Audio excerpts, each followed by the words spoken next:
must re-elect Donald J. Trump.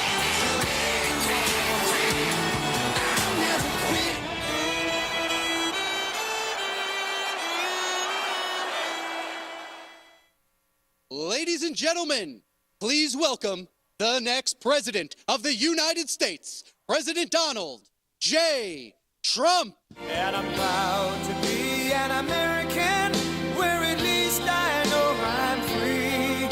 And I won't forget the men who died, who gave that right to me. And I gladly stand up next to you and defend her still today. 'Cause there ain't no doubt I love this land. God bless the USA.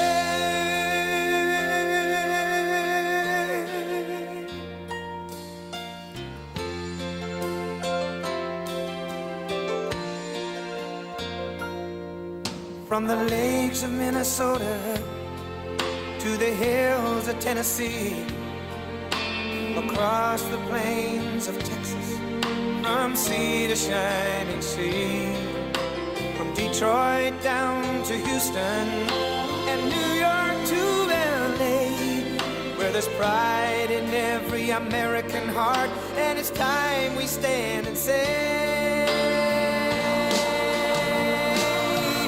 that I'm proud to be an American, where at least I know I'm free, and I won't forget the men who died, who gave that right to me. And I gladly stand up next to you and defend her still today. 'Cause there ain't no doubt I love this land. God bless the USA. And I'm proud to be an American, where at least I know I'm free. And I won't forget the men who died, who gave that right to me. And I gladly stand up next to you and defend her still today. 'Cause there ain't no doubt I love this land. God bless the USA.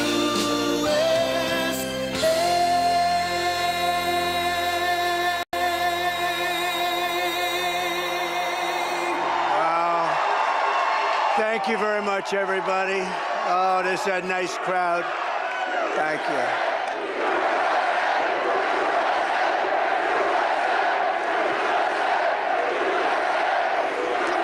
Well, a very special hello to Greensboro. Hello, Greensboro. And another hello to North Carolina, because I've been at North Carolina a lot lately, you've probably seen.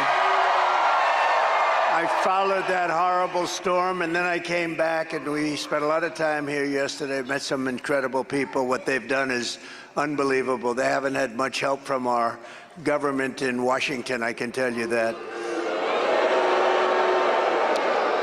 But come January 20th, when you take office, you're gonna be seeing a lot of me. We're gonna fix it up and make it better than ever. And I'm thrilled to be back in this incredible state with thousands of proud, hardworking American patriots, and that's what you are. And I'd like to begin by asking a question. Are you better off now than you were 4 years ago? I don't think so. I don't think so. So I'm here today with a message of hope for all Americans. With your vote this election, I will end inflation. I will stop the invasion of criminals into our country.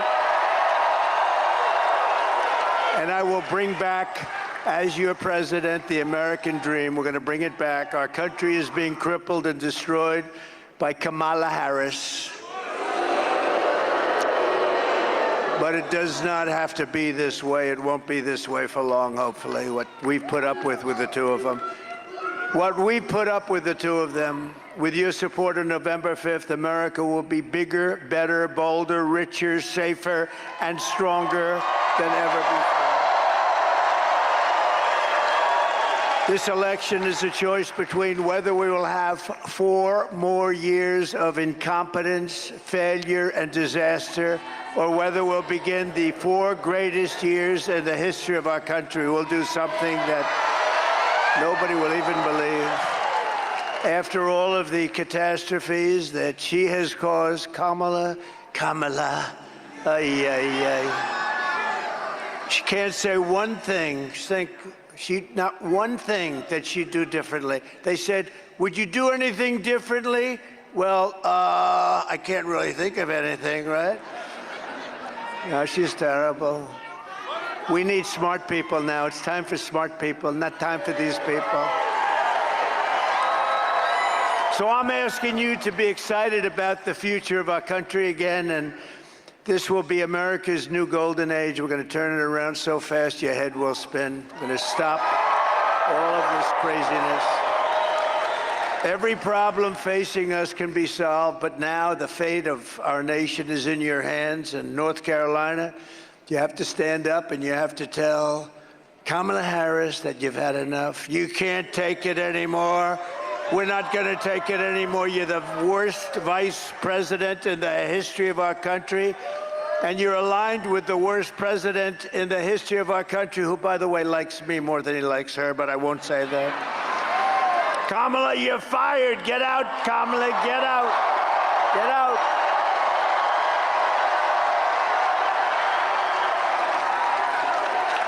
No, I think she probably does. I think he likes me slightly more. He hates me, you know? But when you think of what happened to him, think about it. He was doing okay, and then he had sort of a bad debate, and his numbers went down a little bit, and that's to be expected.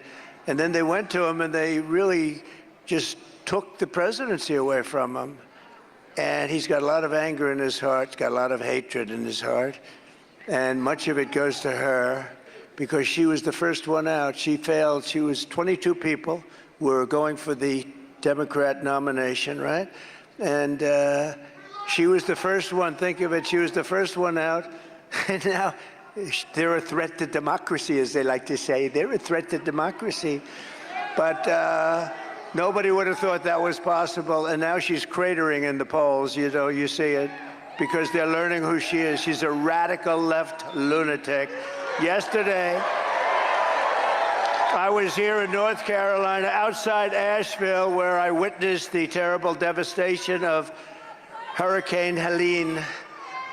To every family who has lost a loved one or a home, or they lost so much, our hearts are with you, and we are praying for you. The polls are open for early voting in North Carolina, and every day from now till November 2nd, and then on November 5th.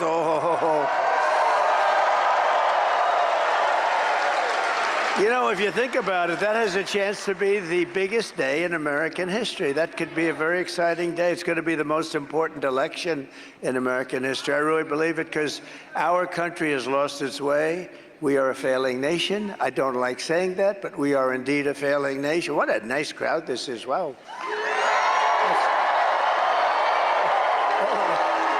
A lot of people. No, we don't like saying it, but it's...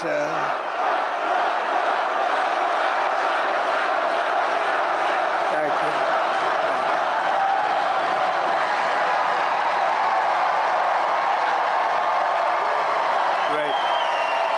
What people? What people? We're going to take care of you. We're going to work together. You know, we won twice here, and we won twice everywhere, if you want to really know that. We won twice everywhere. Too big to rig. We got to make it too big to rig. Everybody get out, but we're going to make it too big to rig. But if you're displaced due to the storm, you do not have to return to your home county to vote. You can request a ballot to your temporary housing location and go to TrumpVote24.com/NC for more details. You know what? The amazing thing, and the fake news is picking it up. That's a lot of fake news tonight. That's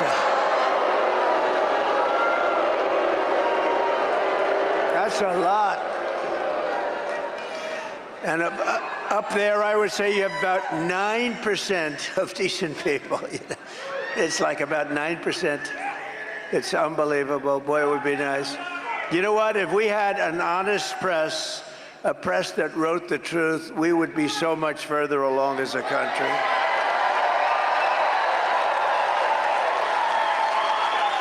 But that's a big group back there.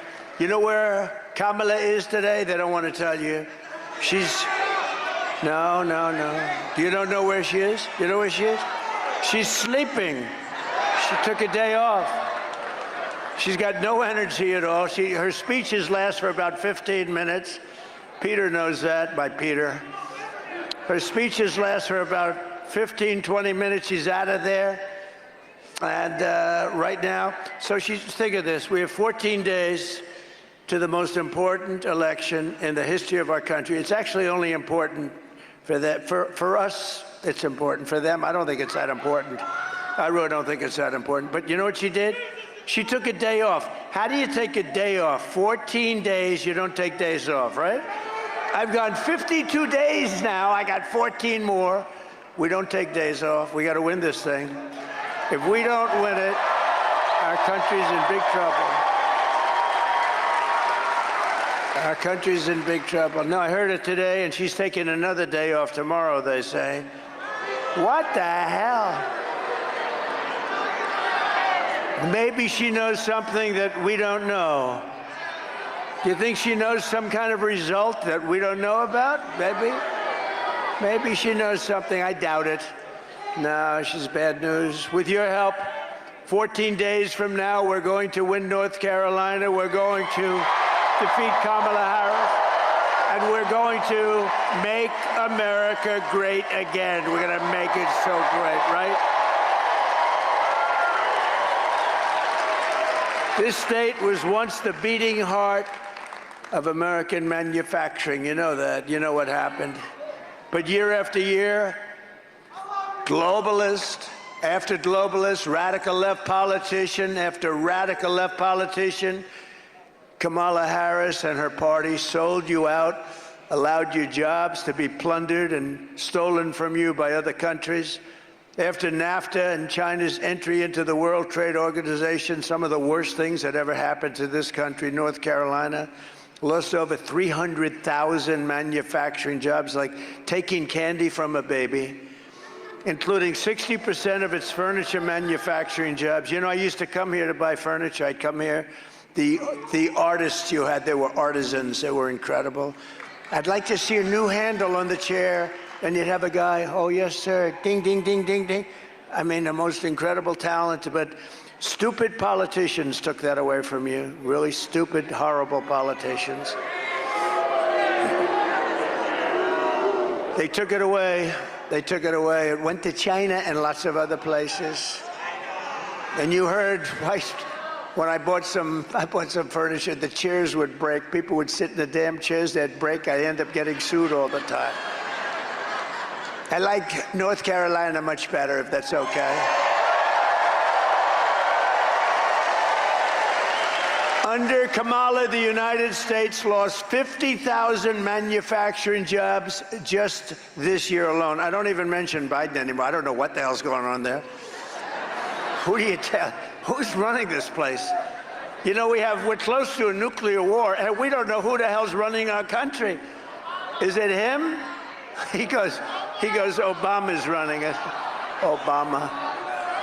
That's another beauty, Obama. He did great, didn't he? He did great. If you like a divided country, he was fabulous, Obama. He was a real beauty. But under the Trump administration, we're going to take back what's ours. We're going to take it back. We're going to bring it all back. We're going to end the looting, ransacking, raping, and pillaging of North Carolina and our country, our whole country, because you're one state, but this has happened to many states. Look at what's happened in Michigan with the automobiles. I mean, they were the capital of the world for automobiles. Now they're really just hanging by a thread. And because of me, I just stopped the largest plant anywhere in the world being built in Mexico, owned by China. They were going to make cars. and they were going to, you know this story, came a year ago, they announced largest plant in the world. They were going to make cars, sell them into the United States, and destroy Detroit, Michigan, and all of Michigan. They were going to make more cars in that one plant than all of Michigan makes as a whole. And I said, you're not going to do it. And I said, you know what? I'm going to run for president, and I'm going to put tariffs on that damn plant, and you're not going to do it.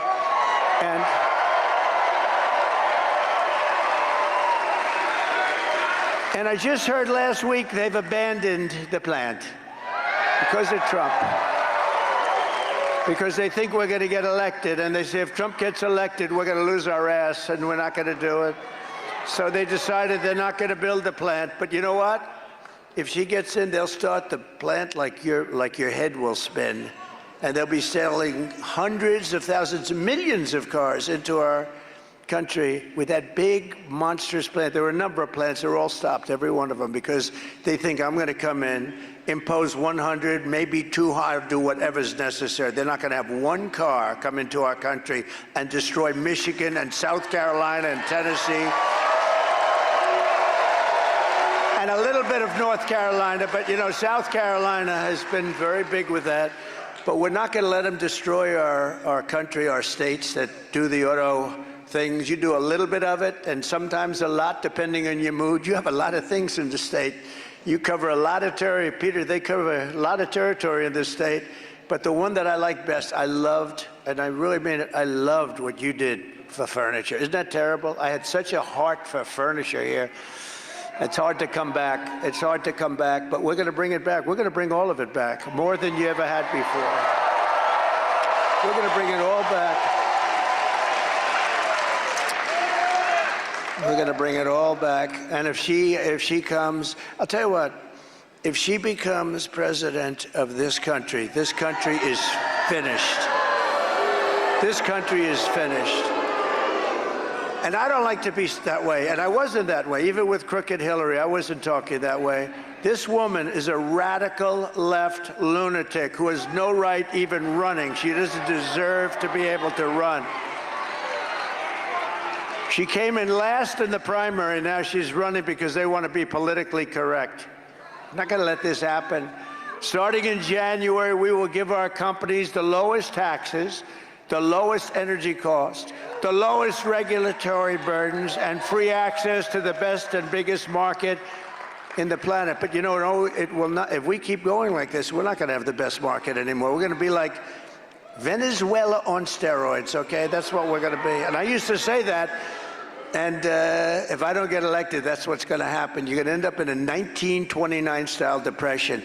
If you look at what her policies are, she has no idea about business. She has no idea. Frankly, she has no idea about anything. She destroyed San Francisco, which was really the best city, I think maybe the best city in the country. She destroyed it. She helped destroy California, along with Gavin Newsom, who was one of the worst governors in the history of our country. But only if they make their products here, they're going to get these benefits. Only if they make their products here in America and they hire American workers to do the job. It's very simple. And if these companies don't make their products here, then they will pay a quite stiff tariff. Nice tariff. We're taking a lot. You know how much China paid us during my time? Hundreds of billions of dollars.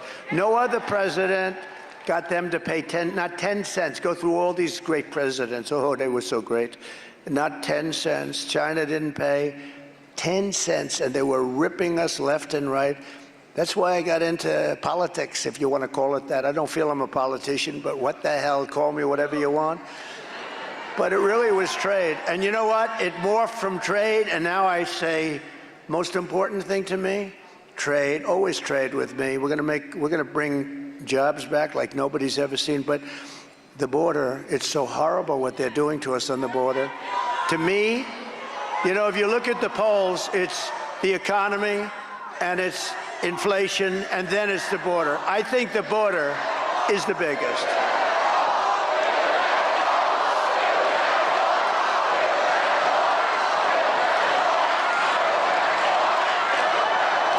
Thank you. Thank you. So I think the border has become, to me, it's the worst thing I've ever seen, where we're allowing criminals to come in, hundreds of thousands of criminals to pour into our country. They come from jails. They come from places unknown, from countries we never even heard of. 181 countries were represented as of last night. Think of it, 180.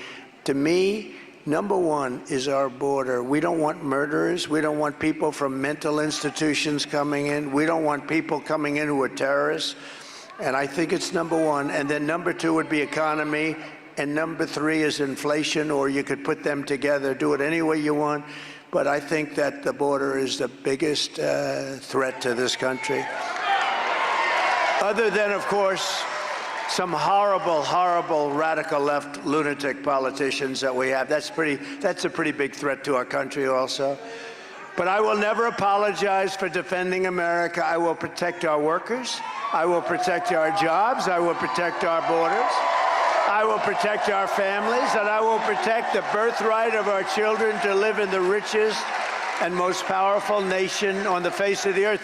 And we'll have it back there very soon. We're going to have it back there very soon. With 4 more years of Kamala Harris, North Carolina will be an economic wasteland. That's what's going to happen. The rest of your companies are going to move out. Everybody knows that. The smart people know. She's the only one that doesn't know it. Low IQ. She's a low IQ individual. And we've had that for 4 years. We don't need another 4. No country could take that. Can you imagine what President Xi, I got to know him very well. He's a fierce individual. The press, the fake news hates when I say that he's a brilliant man. He runs 1.4 billion people with an iron fist. If I say he's a brilliant man, they say, he called him a okay, he's not a smart man at all. These people are crazy back there, I'm telling you. Am I allowed to say he's smart? He's smart. He's a smart man.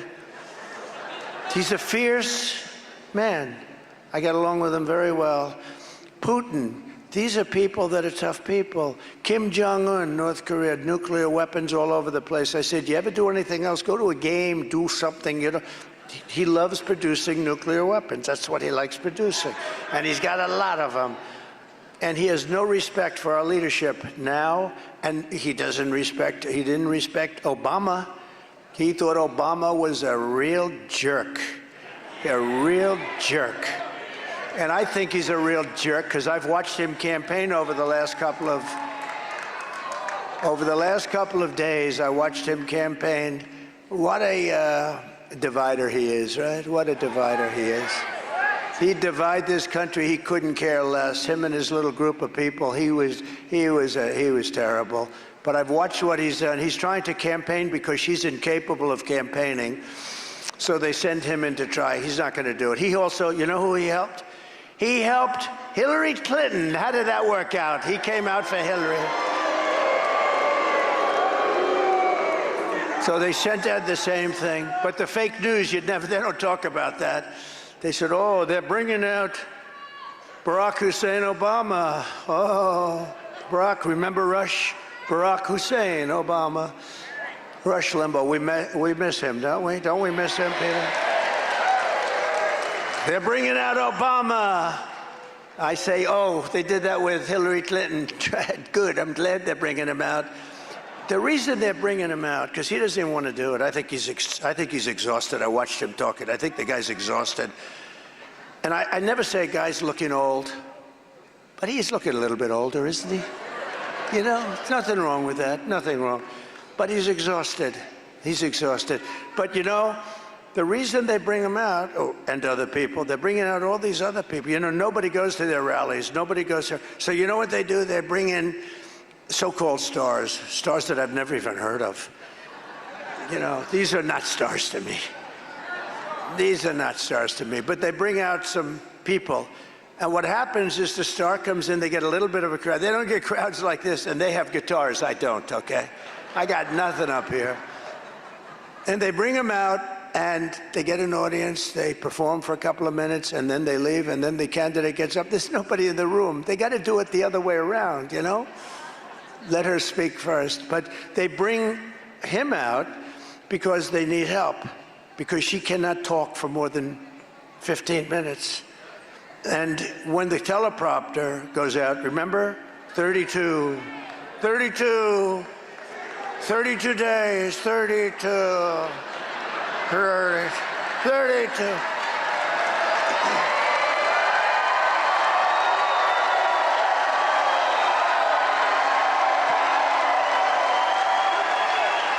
I said, what the hell is going on with her? I was watching. You always want to watch your opponent, right? And I was watching her, and she started doing that 32. She was just about gone, and then that sucker snapped back on. They go out.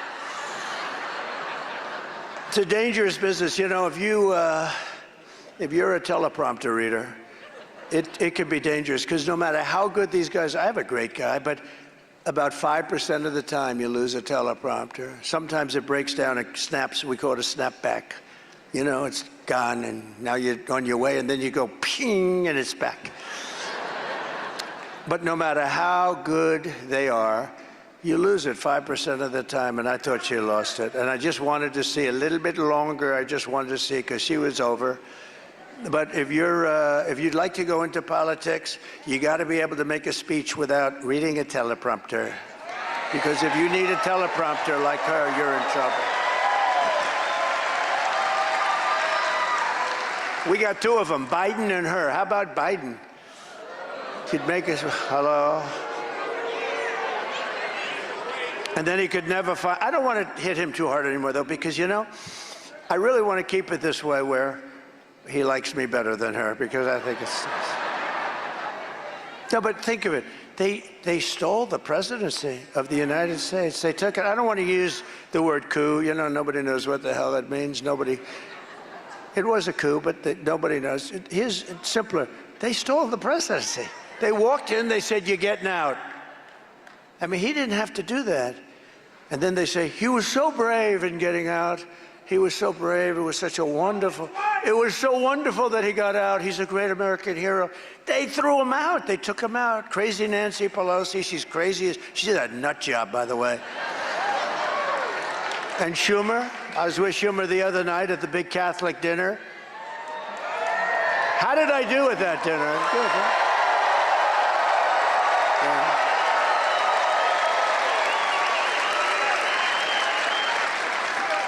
The Al Smith dinner, big dinner, 77 years. Almost without fail, every candidate goes to that out of respect to Catholics. And she said she's not going. It never happens. It hadn't happened in decades. And the last person, we know who that was. The last person lost, he lost everything but one state. You know what state it was? Minnesota, the home of the worst, the stupidest man I've ever seen run for office. Is there something wrong with that guy? He's always bouncing. He's going with his heart. Yeah. I never got that. But there's something wrong with that guy, I'm telling you. And you know, that should enter in. And I have somebody the exact opposite, a brilliant guy, J.D. Vance, who's really very solid, very solid. Kamala's inflation has already cost the typical family over $30,000 on higher prices, and now she wants to raise the typical family's taxes by nearly $3,000 a year. Take a look at this. Kamala Harris is going to significantly raise taxes. Taxes are going to have to go up? Kamala's plan will raise families' taxes by nearly $2,600 a year. Under Kamala, prices have already soared. Now she'd make it worse with even higher taxes. Taxes are going to have to go up? President Trump will cut taxes again. No taxes on tips, overtime, or Social Security. President Trump approve this message. Thank you. Remember when I said no taxes on tips, and then like a month later she goes, we will have no taxes on tips. Oh, and the place was booing her. They said, a little bit late. Anyway, and you never heard it. I haven't even heard her say it again after that, because that just shows you the kind of dedication they have to their statements. No, she's the taxing queen. And she's also demanding a shocking 33% tax hike on all domestic production, along with the largest capital gains tax hike in history. This is going to be the largest tax anybody's ever had to pay. And every business is going to leave our country and go to another country. They don't have to stay here. They have a lot of opportunity. It used to be you'd go to a different state. Now they go to a different country. They'll go to Asia. They'll go to Europe. Go to different countries. And you've had that. And all you're doing is forcing them out, and with them goes the jobs and the money. By contrast, I will massively cut taxes for workers and small businesses and do just as you saw, no tax on tips, no tax on overtime, and no tax on Social Security benefits. I will make, here's something that I think is going to be great. Think of this. And I just made a decision to do it a little bit differently because I'm only going to do it if they build that particular product, namely an automobile, in the United States. Listen to this. I will make interest on car loans fully tax deductible because affording a car is essential to restoring the American. So I had calls from the biggest people in Wall Street. Where did you come up with these ideas? The no tax on tips? Who gave that to you? Actually, it was a waitress at Trump Hotel in Las Vegas. I didn't pay a consultant $5 million to come up with the idea. A waitress said, it's terrible the way they're treating us with tips. And a lot of them, you know, I mean, a lot of people don't report those tips anyway, really, I guess. It's a kind of a weird kind of a thing. How do you tax it? Somebody puts $5 in their pocket, you know, let's see. But she gave me the idea. But they said, how did you come up with this thing on deductibility of interest on automobiles? I said, it was just an idea I had, but I had a better idea because here's what I'm doing. I want it to benefit, I don't want it to benefit other countries. I want it to benefit us. So its deductibility of interest is great, but only if the car is manufactured in the United States.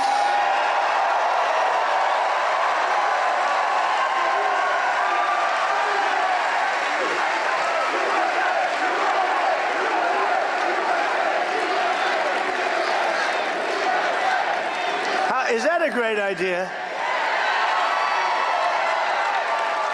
Why the hell would we give them taxes if they manufacture the car in China or Japan or lots of other places that stole our business over the years? Mexico is a very big threat. I'm telling you, it's a big threat. So we're doing that now, and I think that's going to be great for Detroit. And we're leading in Michigan, by the way, by good margin because of the cars. Because of the brilliant mandate that next week you're going to be forced to drive all electric. Everybody's going to have an electric car. They don't go far. They cost too much. And by the way, they're great. You know what? They're great. And Elon makes the best of them as far as I'm concerned. But, and he'll be the first to admit, it's a certain market, and it's a certain market for certain things, but you have to have gasoline powered. Here we have more gasoline, we have more oil and gas, we have more liquid gold than anybody in the world, and we're trying to go all electric. So we want that. We want hybrids. We don't want hydrogen cars. We don't want hydrogen. Would anybody like a hydrogen car? You know what a hydrogen car? It's a great car. It's a wonderful car, except if it happens to explode, then you are unrecognizable. They said they have it down. They don't think more than 10 or 20 will explode a year, but if it does, you're gonzo. So we told them, let's not spend a lot of money on that. That's one of those things, no matter how good it is, you don't want it. But other than that, they said it works quite well. On day one of the Trump administration, I will terminate Kamala's insane electric vehicle mandate, and we will end the Green New scam once and for all. You know, the Green New scam is terrible. You know whose idea that was, right? AOC, young girl, very nice person. She never even studied the environment in college, average student at best. She was an average student. She walked in one day, she said, we're going to all be dead in 12 years because the oceans are rising. Well, it's been more than 12 years. What's going on?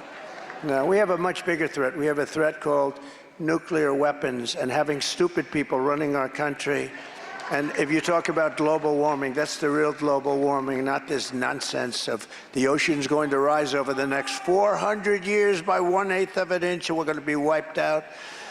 No, we have a threat right now, and we better get smart because we're very close to World War III. If you take a look at what's going on, we're very close. So we have a couple of different areas, but we'll have more than that. And you can look at the size, look at the teams. They're already being divided up. You see what's going on with Iran and Russia and China, and now other countries are adding into that group, North Korea.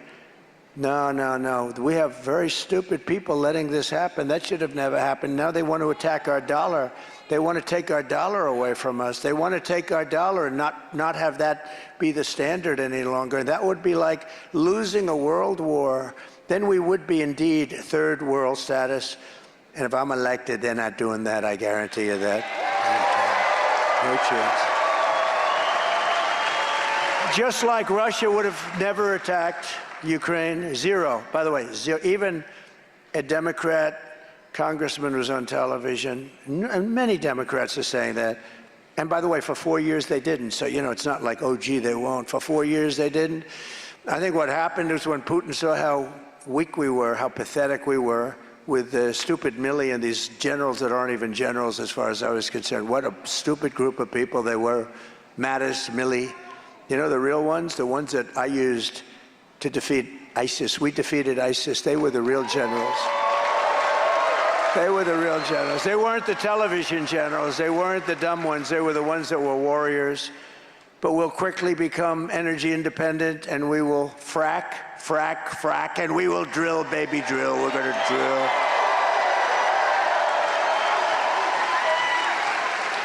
And I will cut, in 12 months from January 20th, that's the day we take office, I will cut your energy prices by 50%, within 1 year. And we can do it. No other country can say, very few countries can say it, but no other country can say that. We have more liquid gold. We're going to drill. Your prices are going to come down. Then everything else is going to start coming down, too, because you're paying too much. You know what people tell me mostly? Groceries. The simple word groceries. I say, what do you mean? The overall effect of bacon and lettuce and all of this stuff is the biggest, the worst we've ever had. We've never had anything like it. How about interest rates? When I was president, think of this, when I was president, interest was 2.2%. Now it's 10%, and you can't get any money, so it's much higher than 10%. And I have really good news, because I keep hearing people say $2.50, $2.25 a gallon. So the other day I'm looking at some things and some statistics. So we had $1.84 a gallon. That was the real price that you had, $1.84. Compared to now, it's about $4, but it was up to $5. In California, it was $7 and $8. We were at $1.84, and everybody was happy. It was nice to drive to Washington, D.C., but the problem with Washington, D.C., is too dangerous. We're going to clean that city up, and we're going to make it greater. We're going to make it safe so you can go down, and you can see the Washington Monument. You can go see Honest Abe, and you can see Thomas Jefferson. They wanted to rip that down. Remember, they wanted to rip down the Thomas Jefferson? And I said, that's not going to happen. Remember, I passed that law, an old law that was, they came into town, they wanted to rip down our statues, and I said, well, do they have a point? You know, a couple of them were a little rough, then I said, well, now I heard they want to rip down Honest Abe Lincoln. Now you're getting a little bit nasty. And I went out, and we were tough. I said, give me that law, I want to sign it immediately. We took it, it was an old law from early 1900s. And it basically said that if you so much as look at or touch any monument anywhere in the country, federal monument, anywhere in the country, you get immediately 10 years in jail with no early getting out stuff. And I signed it with a news conference. Remember, I said, anybody that wants to play games with me, you can play games, but it's not going to work out well. And we had a lot of people in Washington. They were having a lot of fun thinking about which statue they're going to take down. And as soon as I signed it, I watched the backs of those people. I don't want to use the word asses. I watched the backs of those people. leaving town. They all left town very nicely. We had no problem. But just recently, a month ago, they were in Washington, and they're spray painting beautiful limestone lions and doing tremendous damage, fighting with the police. And by the way, nothing happened to those people. You know, when you spray paint over limestone, you'll see it in 100 years from now, because limestone's a very porous. I was really good at real estate and building. Limestone's very porous stone, and that stuff goes right into that. You can't get it out unless you want to do it with a chisel, and that's not going to work. And you're going to see that in 100 years from now, and it's very, very sad. And nothing happened to those people, nothing. I watched it very closely, and they did great destruction, and they had fistfights with our cops, right? They had fistfights. They were rolling in the grass and fighting our police. Nothing happened to them.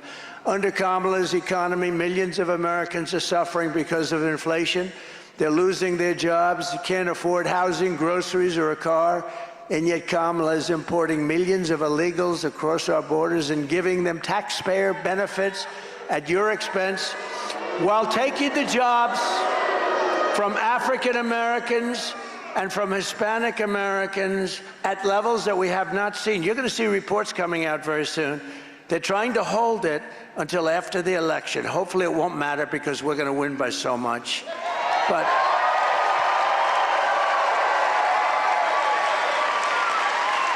let them give you the reports of what's happening to our African-American population, our Hispanic population. They are taking the jobs of our African-Americans and Hispanic Americans, and it's tremendous numbers. And they're going to release these numbers sometime after the election, and everyone's going to be upset, and nothing they can do. You're going to have to wait 4 more years. And I'm not sure we can wait 4 more years, because I don't know that we'll have a country in 4 more years.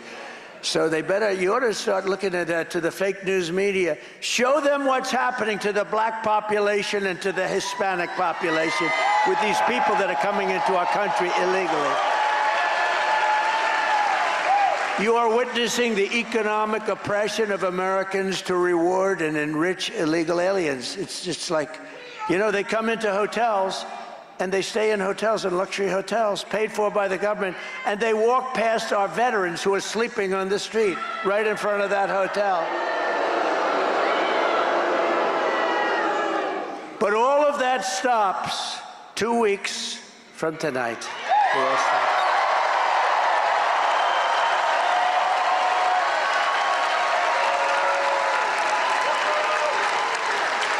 For 4 straight years, Kamala Harris has imported an army of illegal alien gang members and migrant criminals from prisons and jails, from insane asylums and mental institutions all around the world, from Venezuela to the Congo. Not just South America, this is all over the world. We're the dumping ground for the whole world to put their criminals into. And she has resettled them into your communities to prey upon innocent Americans, and that's what they're doing. You just take a look at what's going on in Colorado. Take a look at what's going on there. They're taking over. They're in the real estate business like I am. The only difference is I go out and borrow nice money from a bank. They do it with guns. You see what's going on in Aurora? But it's not just Aurora. It's hundreds of communities. They don't want to talk about it because they don't want to destroy the reputation of the community, and they better start talking about it, because they won't have a community. When I win on November 5th, the migrant invasion ends and the restoration of our country begins. It's going to begin. Are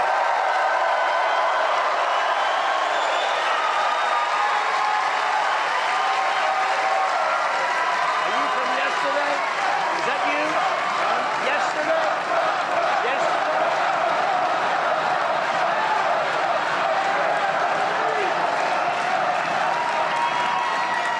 One of the deadliest and most vicious migrant gang that Kamala has imported into our country. Let them just come in. Remember, she's a stupid person. Open borders.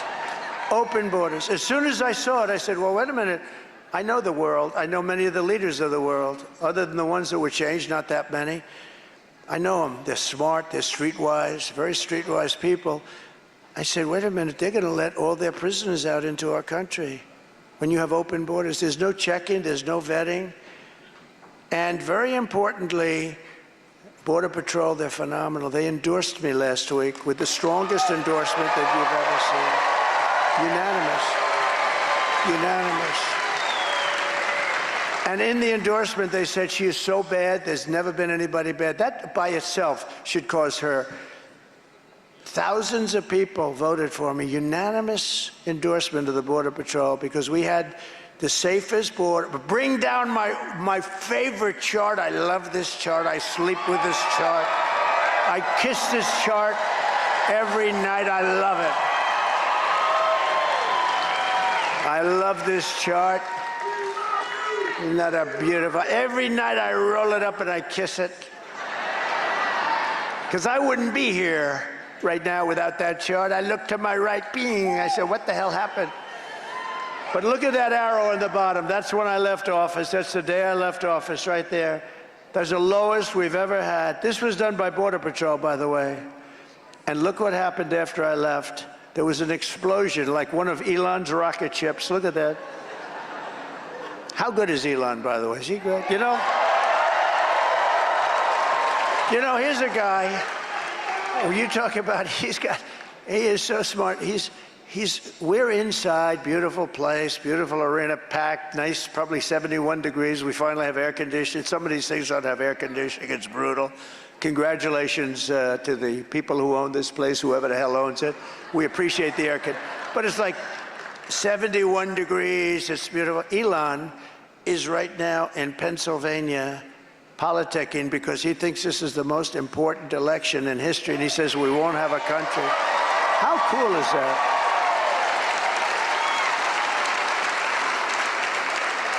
And he's registering voters. He's an amazing guy. How cool was the rocket ship that landed the other day, right? I never saw it. I told the show, I don't want to, if you heard it, just turn off your ears for a second.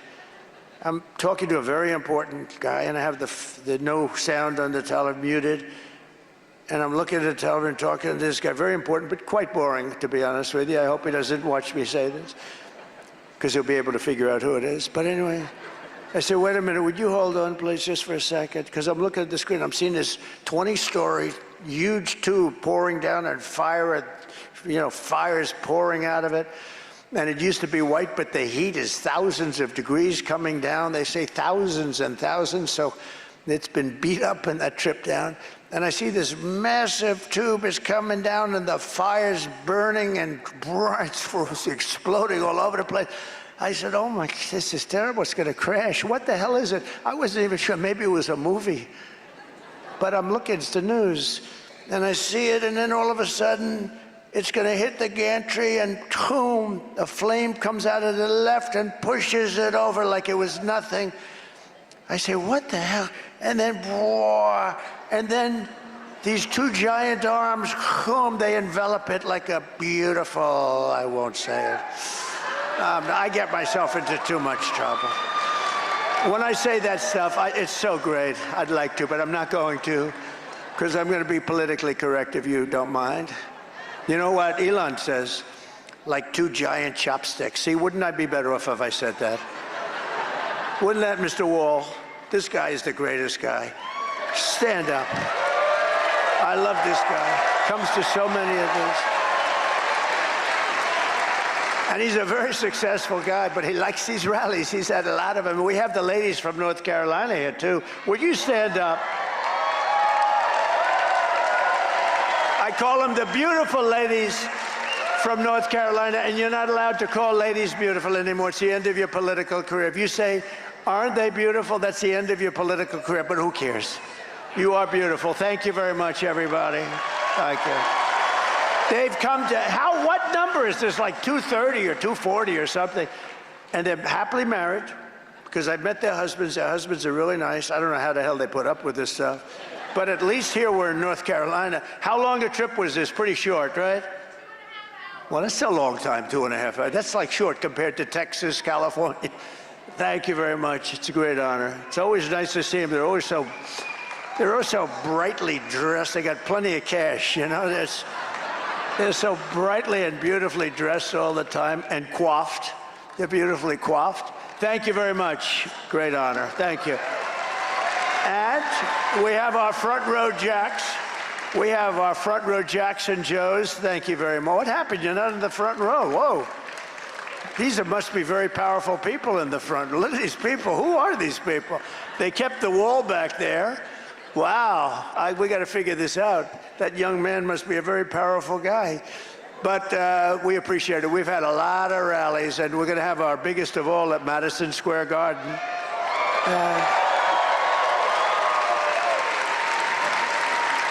We're going to make a play for New York. Hasn't been one in many, many decades, but with what's going on in New York between the illegal migrants and the crime they're causing and hurting people so badly and all of the problems in New York, we're going to give it a hell of a shot.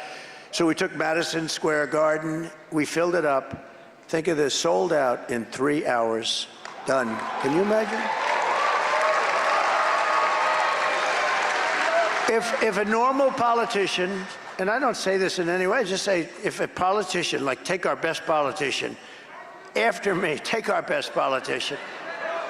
If you had 250, 300 people, that would, you'd have 300 people in a ballroom or something. Ronald Reagan would have 350 people, 400 people. We sell out these things, 25,000 people at Madison Square Garden because we use the floor, right? The basketball. So we have the whole thing, holds 18 or 19,000. We have the floor. And it's sold out in 3 hours, so that's a great honor. But we're going to do a big one in the Atlanta arena. We're trying to sign the Philadelphia arena. We had tremendous success in Long Island, where the ice hockey team plays, the Islanders, and we could have sold that thing out 4 times. It was incredible. So we're doing them, and we're sort of, it's sad because we're sort of wrapping it up. You know that, right? We've been doing this now for a long time. We had 2 unbelievable elections. We had 2, but we are. I didn't even think of it. I was being interviewed by a very good person today, actually, and that person said, when you did Madison Square Garden, it's in a week, they said, is that sort of wrapping it all up, right? And I said, I never thought of it that way, but I guess you could. It's sort of wrap it. We have a few days left after that, but we sort of are. When you think we've been doing it from 2015, and now we're where we are. So we're, talking about 9 years, almost 10 years by the time we do it. And there's something, and think of what we've done. This is the greatest movement in political history. I mean, there's never been anything like that. Right? The greatest movement in political history. And I know, oh, look, there's Uncle Sam back there. Look at that guy. He shook my hand. This guy's got the hardest handshake. My hand is still recovering from his handshake. Uncle, how are you? And I have no idea who he is, I promise you. Somebody says, oh, do you pay these people? I don't pay them. I don't pay the wall. I don't pay Uncle Sam. But they're incredible patriots. And you know what? They're very smart people. They're incredible people. But this is like a football game to some. They come in, these guys, they're accountants. They head accounting firms, law firms, and they got the name of some football player in the back. I don't know if I could do that. Well, maybe Lawrence Taylor. He's my friend. I'll come in with a Lawrence Taylor. These are all guys. We have a lot of endorsements from athletes, that I can tell you. But thank you, Uncle Sam. But it's sort of interesting. I never thought of it. It's sort of we're wrapping it up. We're wrapping up something that has been incredible. There's never been anything like this. The rallies, the size of them, the enthusiasm, and we have more enthusiasm now than we did for 2016 or 2020. But we really started in 2015. About a year before, a little less than a year before. We started in 2015, and it's been really amazing. It's been great. It's been great to be with you, and now we want to close it out with a beautiful bang, and we want to straighten out the country, and we're going to thank you, darling. I pray for you too. Thank you. Yeah.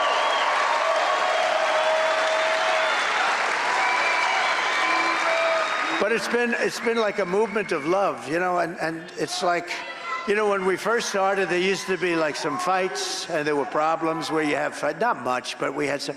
It's been, and I don't want to jinx it by saying, but it's been like love. It's been like amazing. It's been It is, and you know what? The people back there, when I say things, if I'm a little bit off, they'll go headlines, and I don't mean to be a little bit off, but this is the single greatest political movement in the history of our country. There's never been anything like that.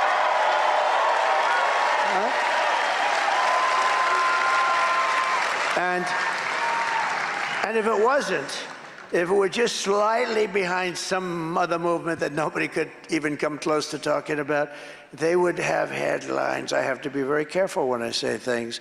But he said that, and he said, is this wrapping it up? And I never thought of it. I didn't think of it that way. We're in the heart of battle, and we have to win our country. And then we're going to have 4 great years, and that's a different kind of a battle. But for what we're doing, for the campaigning, this will be, we're pretty much, we're 14 days from sort of wrapping it up, and we're going to have different kinds of, get-togethers, and hopefully it's going to be get-togethers of success. We're going to base it on success. We're going to have great success with this country. We're going to bring back our businesses. We're going to stop crime in the streets. We're going to close up our borders. We're going to let people come in to our country. But we need people to take all these jobs that we're going to be creating a lot of jobs just by the use of very smart use of tariffs, taxes, and incentives. Just like I told you, just come up with one. And literally, I did it with a friend of mine who's a great business person. I said, what do you think of the idea, like the idea of the deduction for a car, interest deduction for a car? But then I said, but to get it, you have to build the car in the United States. Who would think of that? You know, it sounds simple, like the paperclip. It's very simple. Somebody came up 129 years ago or something. They came up with the paperclip. Then other people looked at it and they said, how the hell why didn't I think of this idea? And now you'll have everybody come out and say, we're going to deduct interest, but you know what? It doesn't have the same ring. No, that's a big deal. We're going to make so many cars in Detroit with that. That's going to be so big. But I said, wait a minute, if I do this, what are we going to do? Make more cars in China? You know, China, I put a tariff on China. He's got 27.5%. And because of that, they're not flooding our country. They're destroying Europe. They're just flooding Europe with cars. But we've kept our car companies, but it's a fraction of what it used to be. We had the glory days. We were making everybody's cars. The Cadillac was the most beautiful. To my father, having a Cadillac, he'd get a Cadillac every 2 years. That was his definition of luxury. I just want a Cadillac every 2 years. That was, and today, you know, they don't talk so much about that. We're going to take care of our military better. We're going to take care of our military better than anybody. You know, with our military, we took care of our veterans better than anybody has ever taken care. We took care of our veterans with a 92% approval rating, and now it's back down to 44 or 43. We did choice. We had choice, so if a person had to wait, one of our great, because I call them heroes, one of our great heroes had to wait for a doctor. They could go out. If they had to wait more than 1 day, they go out and they get a doctor, we pay the bill. And in the end, it was not only was it good for them, it was also even efficient, because some of these people were dying. They'd wait for 4, 5, 6, 7 months. And we have great doctors in the VA, but the problem was the administration. And our guys did a fantastic job. We did another thing in the VA. We got rid of all the sadists and the sickos or wackos. You couldn't fire them because of civil service laws. And I got this all passed. We got this all passed in Congress. It was an amazing thing to get it passed in Congress. They were trying for 58 years for one and for 54 years for the other. And it worked out great. And now I understand that as of like yesterday, they're trying to get rid of, they call it choice. We have a choice of going outside, getting a doctor. And I understand that they're trying to end that program. They don't like that program, that this group of people that have no idea what they're doing don't like it. So they'll go back to waiting, but we'll get it back. We'll get it back so fast your head will spin. They want to end it. They don't like it for some reason. I don't know why, but they don't like it. People were getting instant care, and it wasn't very expensive when you take into the fact that, and just take a look at this. You have a guy, he gets sicker, then he becomes terminally ill, and they have to take care. In the end, I think it's probably cost effective, but I don't even care about the cost in that case. We take care of our people. Who would want to wait months to get, in some cases, a simple pill or a simple shot? and it was a terrible thing, but we had a 92% approval rating, the highest ever.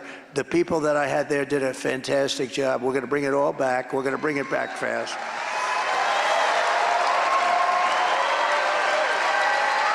And one other thing, I mean, isn't it nice to have a president that doesn't have to read these stupid teleprompters, isn't it?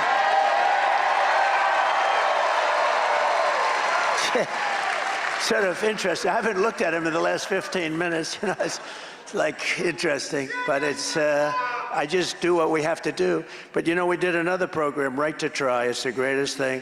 For 51 years, they've been trying to get it because we have the best doctors, the best lab technicians, the best labs, the best everything. And nobody could get it done. We would have something that really looked good for a certain disease or problem. It really looked good, but they couldn't do anything because the FDA wouldn't be able to approve it for years. I got that number way down, by the way, but they wouldn't be able to approve it for years. And what would happen was terrible. They would go to Asia, they'd go to Europe, they'd go all over, if they had money. Most of them didn't have money. They'd go home and they'd die. They'd die. So I said, we got to do something about this. And they've been trying for 50 years. They couldn't get it done because the doctors didn't want it because of the liability. The insurance companies certainly didn't want it.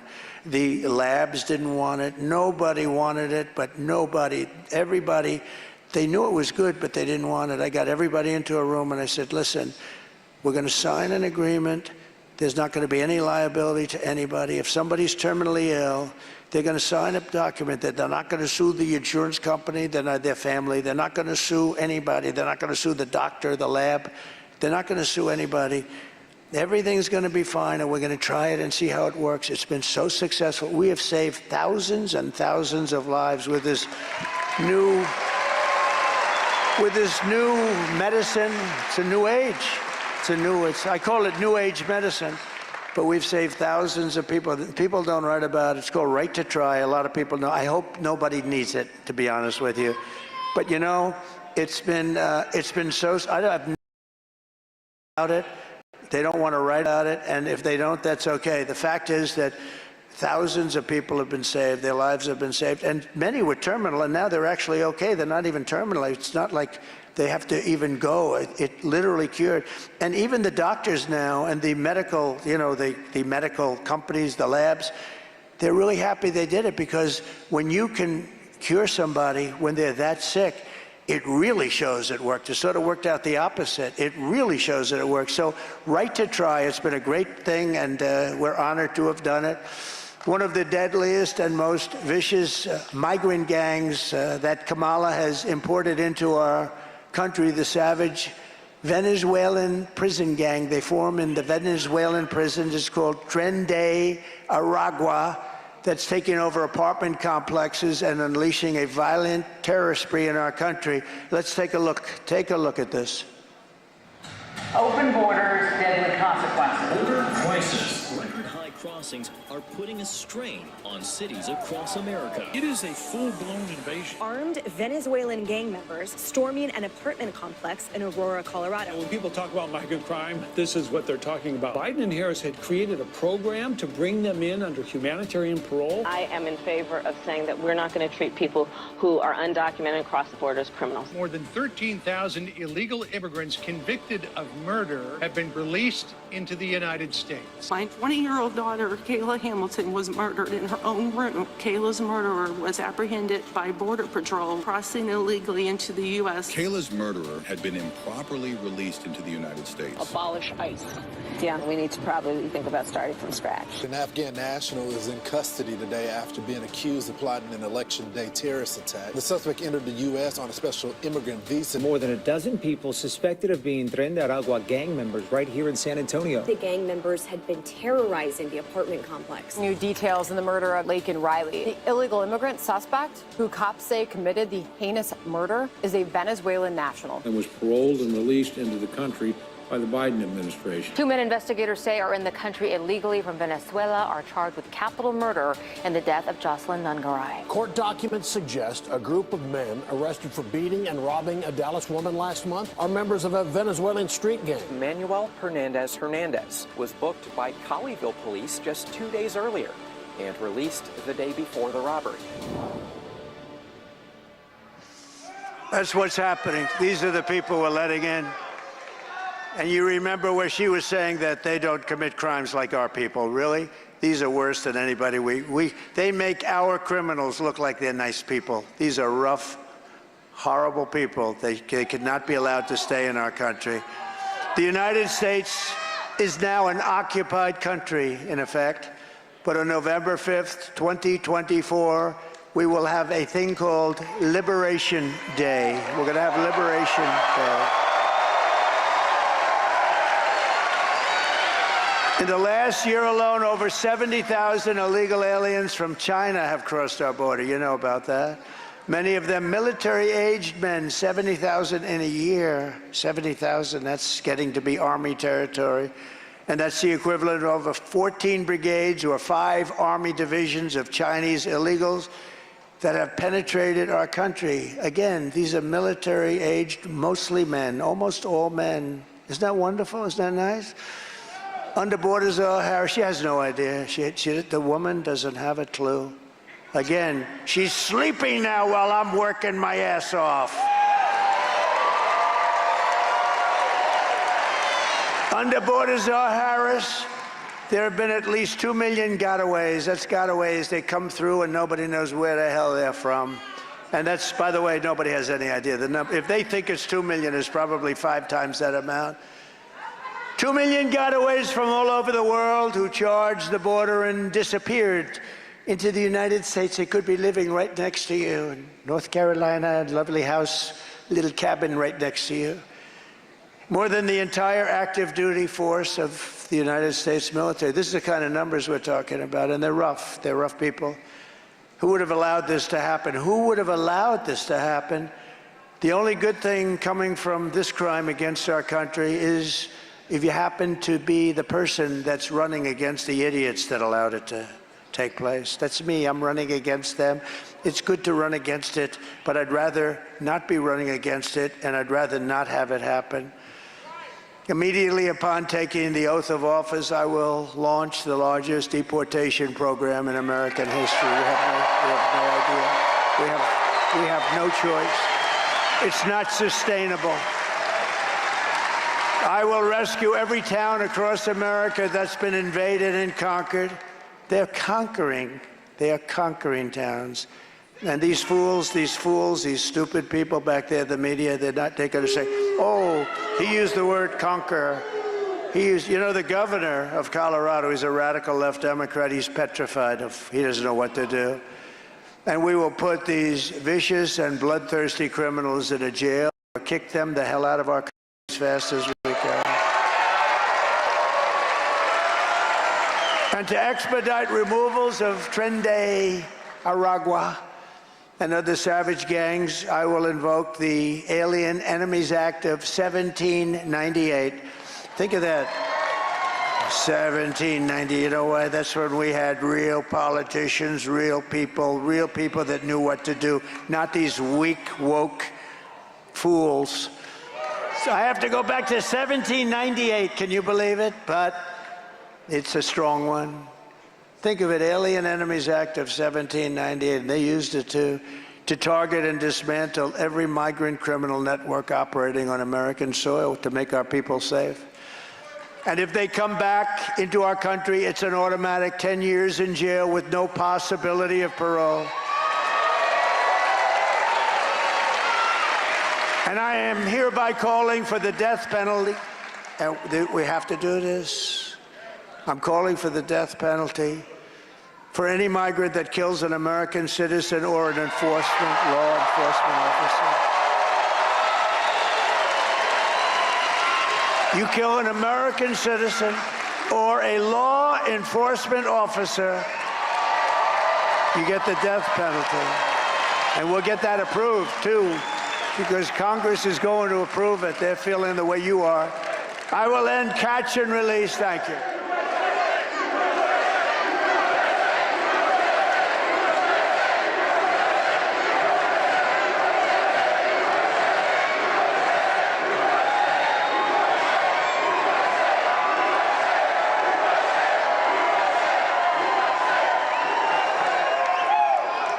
to ask this man in the black, are you the man that I met yesterday or not?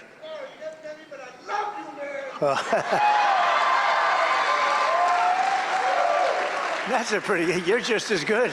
No, I met some great people yesterday. I saw the devastation. It was incredible. He just said, no, you didn't meet me, but I love you, man. Thank you. That's cool. You're very cool. You're very cool. Thank you. I will end. Thank you. Thank you. Thank you.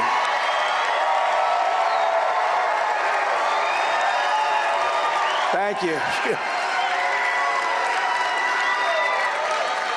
I will end all migrant flights. You know, they fly in by plane. They come in. You know, we only learned that like less than a year ago. They said, we're going to start closing up the border a little bit. Well, all they have to do, you know, all they have to do, she could walk into the White House, say, wake Biden up. I want him to sign something. And all he has to do is say, close the border. He doesn't need a bill. The bill was so horrible. You know, he says, Donald Trump called the Senate, said, don't pass it. It's wonderful. I wish I could do that, okay? Not that easy. But the truth is, I had nothing to do with it, and I would be proud to do it because it was such a bad bill. But he doesn't need a bill. I didn't have a bill. I closed the border. I had the safest border. You see it. I had the safest border in the history of our country. We now have the worst border in the history of the world, maybe in the history of the world. And again, it's the #1 thing to campaign on. I mean, I think the inflation is horrible. The economy, everything. We have a lot of bad things. The number, when you see those killers, those guys that have military-style weapons. I mean, people are saying, where the hell do people coming out of Venezuela, young thugs that are tough as hell, by the way, where do they get this equipment? But I think it's the #1 thing, and we're going to have it fixed. You know, I fixed it in 2016. I fixed it. I did it so good, I couldn't talk about it for the next election. My people said, sir, they don't want to hear about the border. I said, what do you mean you don't want to hear? I did such a great job. I fixed it. We had the best border. But that border was 5% of what it is now. That border was bad. It was really bad, but it wasn't very tough for me to fix. That border was nothing compared to the mess you have now. We don't have a border. And I built hundreds of miles of wall. I built much more than I said I was going to build. Then we added 200, and they didn't want to put up the slats. And you know what they did? Many of them were sold for 5 cents on the dollar. It's just so sold. I will outlaw sanctuary cities immediately, and I will ban all welfare and federal benefits for illegals.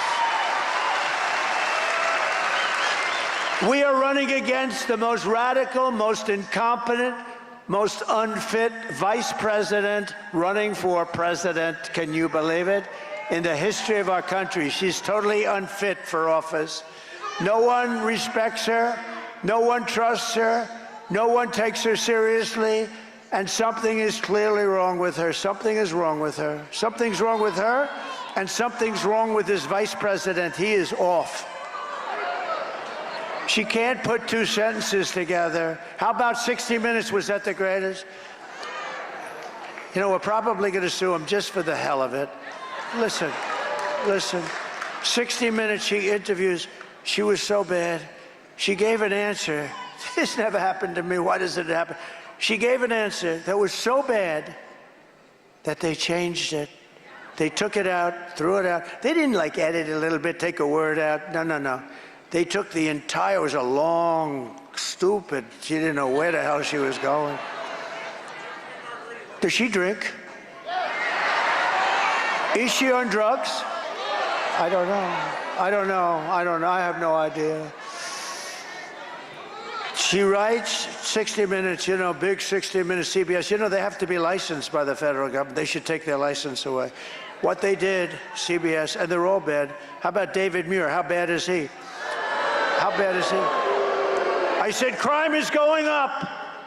And he said, no, it's not. It's going down. I said, it's going up. He said, crime is going down. Next question. The next day, they released the numbers. Crime's up 45% in our country. I don't watch him anymore.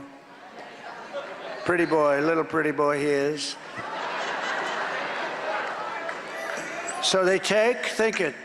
She gives this horrible answer. They take every word of it and they throw it away and they insert another answer. That's called election interference, and it's called fraud. And they should have their life. And you know, all the other guys back there are sticking up for them. You know why? Because they do the same thing probably. They don't do it for me. You know what they do with me? They make my answer worse. They write. No, they take out, like if I give, because I do the weave. You know the weave? I'll tell a story and I'll go from here being, it's actually genius, I have to say. And fair and smart people say it's total genius. But they say, oh, he wandered. I didn't wander. Wander is when you don't get back to the same point. No, I give the weave. They don't do anything for me. What they do with me is I give a beautiful paragraph, and they'll take some of the primary sentences out. And that's terrible to do. But that you can sort of get away with. You know, I can even understand it. They want to make it a little shorter. They want a little more time. You know, they don't pay anything for their license. They have a license that's worth billions of dollars. They don't pay anything. Neither does NBC fake news. And ABC fake news is really one of the worst, I will tell you. ABC, but this is CBS. They don't pay for, they use our airwaves. They don't pay anything. And then you hear that 60 Minutes, which is a news show, it's under their news division, so they're not allowed. This isn't an entertainment show. But they took the sentence, not the sentence, they took a whole paragraph, big paragraph, just word after word. That was like the 32 that I listened to, you know, 32, with the teleprompter where she basically choked and froze like a dog. But that was like the 32. They took it out and they inserted a new answer that was more rational. Wasn't great, but it was, at least you don't say, what's wrong with this person? Where did you ever hear them doing that? That's called election. This is an election. We're in the middle of an election. She gave a horrible answer on a news show that pays nothing for the airwaves that are worth billions of dollars. And the other networks stick up because they don't want it to happen to them either. They don't want to see a bidding contest for who's going to do the news. But there has to be some kind of justice in this country. You can't take her answer out, insert a new answer, and say, this is called major election interference fraud. So we'll see what happens. I actually think it's the biggest scandal in broadcast history. I really believe that. I think it's the biggest scandal. Nobody's seen anything like it, and people are furious about it, and they all come out with some answer. Well, we did this because of that, and that. They took the answer out, they put a new answer in. There's nothing, there's no justification, so we're probably going to take them to court. Should I take them to court? Okay. So we've asked them, we sent them a letter yesterday, we've asked for the entire transcript. And we want to see, did they do it in other places too? And we'll see what happens, but good. So I have your permission, right?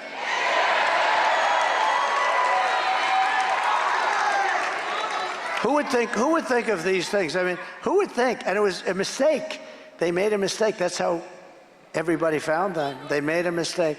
They put out the original answer. Somehow somebody saw the original answer, said, that's not the answer she gave. And when they went back, they feel it was, you know, they found out it was a fraud. It was a fraud on the American public, and they should pay a big price for it. And if they do pay a big price, it won't happen anymore. She's an international joke, and she's going to end up getting us into World War III, and Kamala is in free fall. You know, she's in free fall with Arab and Muslim voters. Now, in Michigan, did you notice that my poll numbers are very good with the Arab voters? Did you see that? My poll numbers are very good. I appreciate it. You know why? You know why they're? Because I want peace in the Middle East. I want peace. I did the Abraham Accords. I want peace in the Middle East. So it's very simple. It's not, I want to see peace in the Middle East. But my poll numbers in Michigan are very good with, they were supposed to, I was supposed to be 0, she was supposed to be 100. Now I'm beating her because they see how bad she is. But they don't like or respect her. She's sent their overseas, I mean, you take a look. She's sent their jobs overseas. She's brought in crime to the cities. She's taken in all of this tremendous fire. She's okay with it that took place in the Middle East. But you ask yourself, why would Muslims support Lion Kamala Harris when she embraces Muslim-hating and very dumb person Liz Cheney, a dumb person, who, by the way, lost for Congress in the biggest margin in the history of politics. She lost by almost 40 points. The reason she has that honor is that most people wouldn't have stayed in. A congressperson that's in that position normally retires before the election, which would have been a good idea for her to do. But Liz Cheney's a total loser. But her father brought years of war and death to the Middle East. He killed many Arabs, many Arabs and Muslims. And now Lion Kamala has embraced Liz Cheney. She embraced her. And why would a Muslim or why would an Arab want to vote for somebody that has Liz Cheney as her hero? Liz Cheney is a totally failed politician. Again, she set the worst record. I think it's a terrible mistake that she's made. I think it's a great insult to Muslims all over the world, and I think that she's going to do very bad in Michigan. I really do. I think she's going to do very badly. To do that was a bad thing, and I was very surprised to see it. But in one way, I was happy, because you have to understand, I'm competing against her. I'm competing against this stupid person. I think we are winning by a lot. But this person cannot be president. By the way, is there any place better to be than a Trump rally?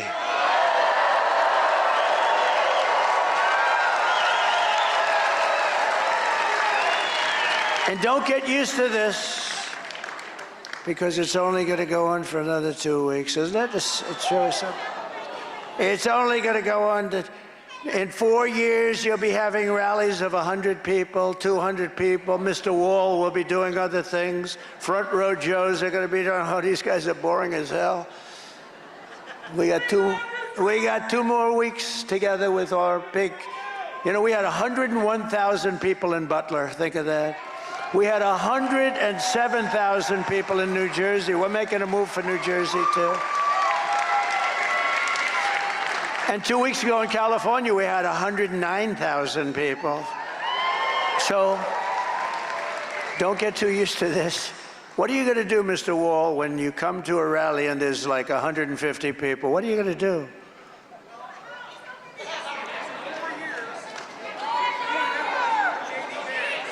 Oh.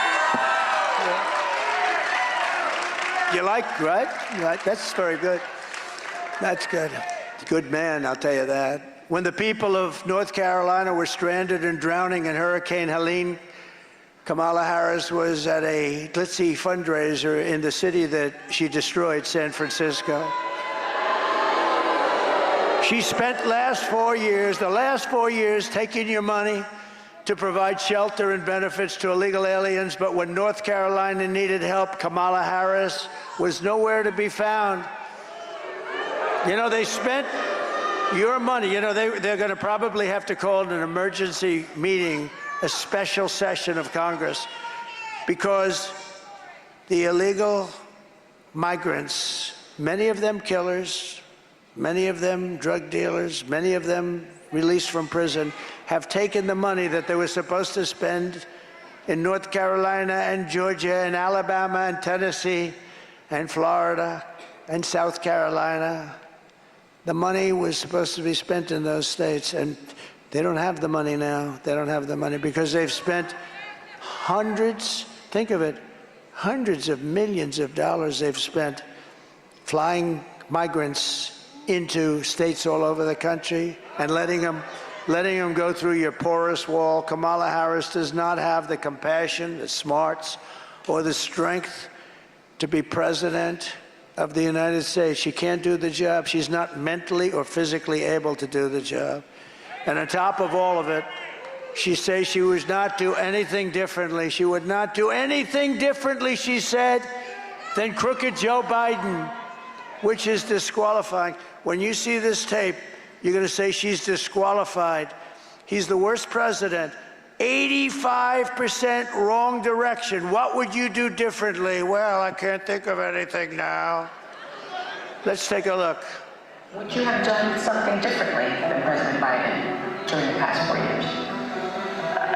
There is not a thing that comes to mind. I stood there on the tarmac watching you jump your watch. The chaotic and deadly U.S. evacuation from Afghanistan stunned Americans and the world and cost the lives of 13 U.S. soldiers. Would you have done something differently? There is not a thing that comes to mind. More than 13,000 illegal immigrants convicted of murder have been caught at the border and then released into the United States. An Afghan national is in custody today after being accused of plotting an election day terrorist attack. The suspect entered the U.S. on a special immigrant visa. Bringing you details of the murder of Georgia nursing student Laken Riley. The illegal immigrant suspect, who cops say committed the heinous murder, is a Venezuelan national who crossed the unsecured southern border back in 2022. 2 men investigators say are in the country illegally from Venezuela are charged with capital murder and the death of Jocelyn Nungaray. A fifth illegal immigrant accused of attacking 2 New York City police officers over the weekend showed no remorse or regret. Would you have done something differently? There is not a thing that comes to mind. Only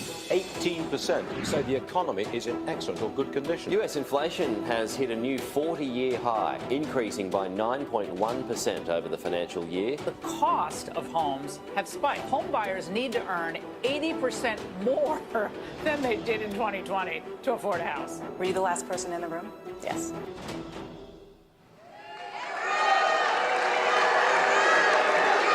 So, North Carolina, if you want to end this disaster, you must go out. Just go out and vote. We got to win this. We got to get this thing.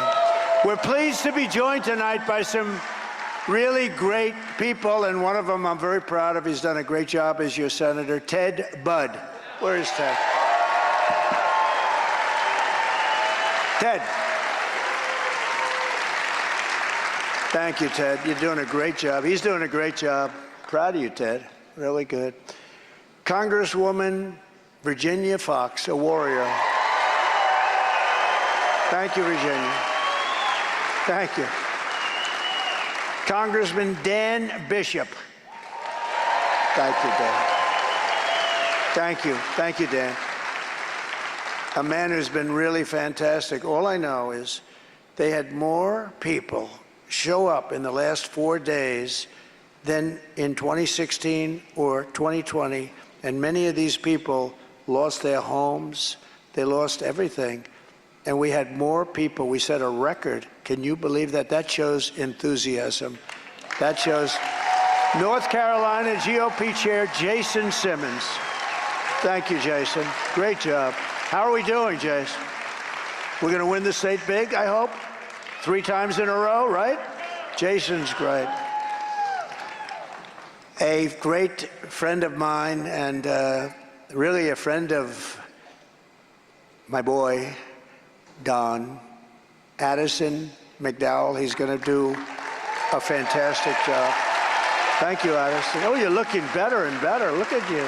Looks like a real congressman. He's going to be fantastic. Somebody that I've got a lot of respect for. I have for a long time. From the day I met him, I respected him. He was a very successful businessman. He was a great senator. He's a very special guy, David Perdue. David? Thank you. Thank you, David. Thanks. One of the biggest and best developers around, a man who's made a lot of money, and he's very generous, including with North Carolina. He writes a check for everything. He's just a great person, a very generous man. Steve Witkoff. Steve, thank you for the help. Thank you. And Peter Navarro, I hope you heard from him. This guy is great. They say threat to democracy. They're a threat to democracy. Nobody would have done what they did to him. Nobody would have done what they did to Peter Navarro. He fought for our country so hard. I was witness to it for 4 years. That guy fought harder than anybody I know. And then they did what they did to him. They're a bunch of bad people. They weaponized the Justice Department. They weaponized the FBI. And I've had more investigations than any human being, including Alphonse Capone, the meanest, Scarface. I've been investigated more than Alphonse Capone. They even raided my house, little place on the beach called Mar-a-Lago. No, but think of it, they raided my house. Can you believe this is the scum that we have to deal with? This is the scum. What they did to him and other of our friends and friends of the people in this room, It's a disgrace. And Peter, you're going to go down as a hero. You watch. You watch. Thank you. And we also have former Democrat Congresswoman and 2020 Democratic presidential candidate, a woman that everybody loves. I watched her years ago where she just had so much common sense. You know, we're the party of common sense. I like to say it because it's true. Like, we don't want men playing in women's sports. We want to have borders. We want to have fair elections. You know, little things like that, common sense, right? But she's here tonight, and I'm going to just ask her to come up and say a couple of words. Tulsi Gabbard.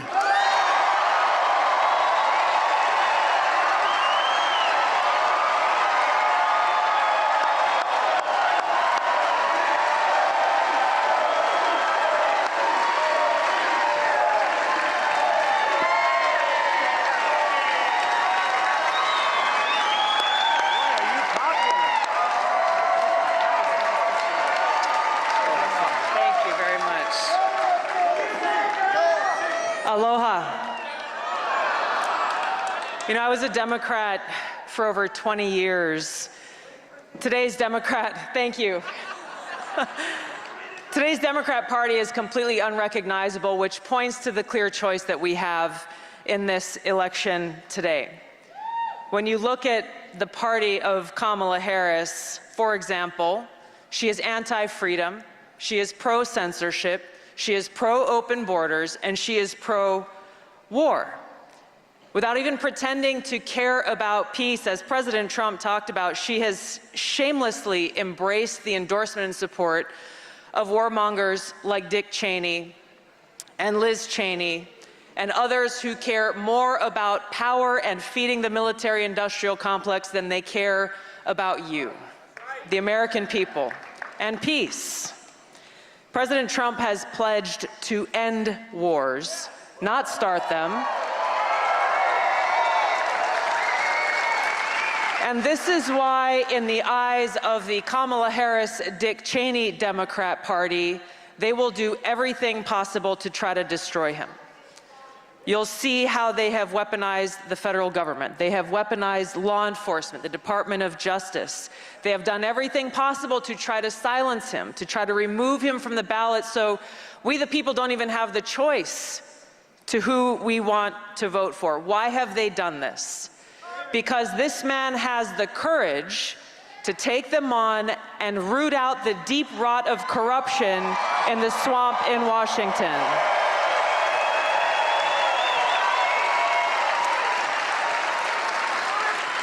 Now, voters have made their voices heard loud and clear, not once, not twice, but 3 times in the last 3 presidential elections, nominating this man to be the Republican nominee for president because of his commitment to these fundamental American principles of freedom and peace and prosperity.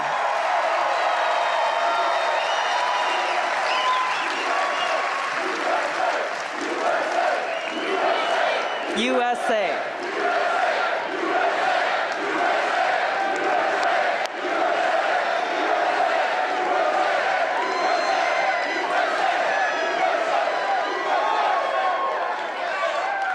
Now, to those of you here or those watching at home who are independent-minded people like myself, who love our country and are committed to the Constitution and to freedom, the Democrat Party has no home for people like us.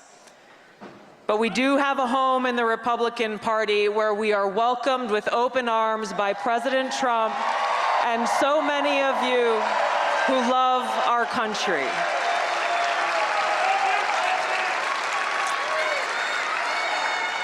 And it is because of my love for our country, and specifically because of the leadership that President Trump has brought to transform the Republican Party and bring it back to the party of the people and the party of peace, that I'm proud to stand here with you today, President Trump, and announce that I'm joining the Republican Party.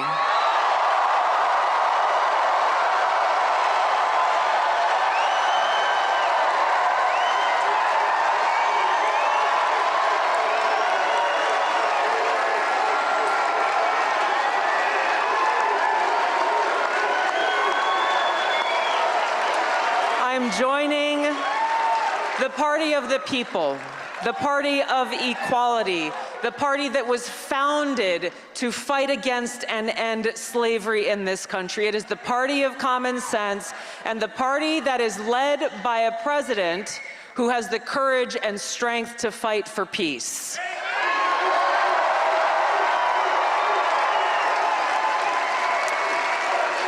So, as we stand here today, we have 14 days until the most historic election of our lives. And my message to my fellow Americans, regardless of your political affiliation, now is the time for us to stand together to save our country. There is nothing less than that that's on the line. A vote for President Trump is a vote for a big open tent party that welcomes people from all backgrounds and all walks of life. A vote for President Trump is a vote to express our deep love for our country and our appreciation for our God-given rights and freedoms enshrined in the Constitution. A vote for President Trump is a vote for secure borders and safe communities, and a vote for President Trump is a vote for peace here in America and around the world.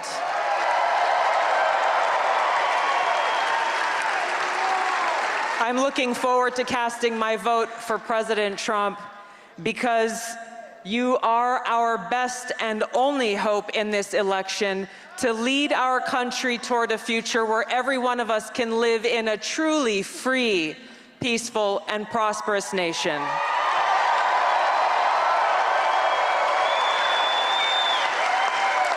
Every single vote will count. This is our opportunity to vote for freedom, to vote for peace, to vote for America, and vote for President Trump to go back to the White House and make America great again. Thank you so much.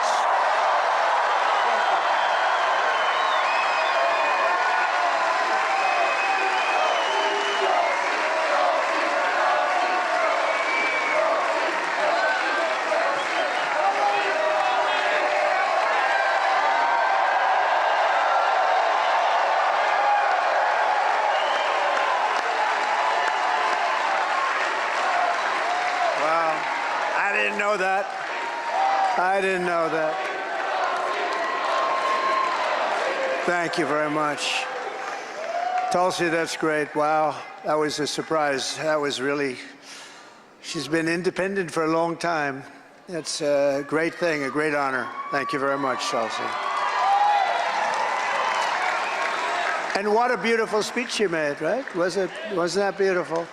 You know, I'd like to also honor somebody who really has gone through a lot, and I hope he's going to really be helping us a lot. He's got some tremendous ideas and for making us healthy and well, and that's RFK Jr. He's a very special guy, and I just want to thank him because he sort of came in at the same time as Tulsi, and he's got some incredible thing on your health, on women's health and all of the different elements. I may have to fight him a little bit on the environment because we have to run this country so well, but that's okay. But he's really an outstanding guy, and it was not an easy decision for him, certainly. But RFK Jr., thank you very much.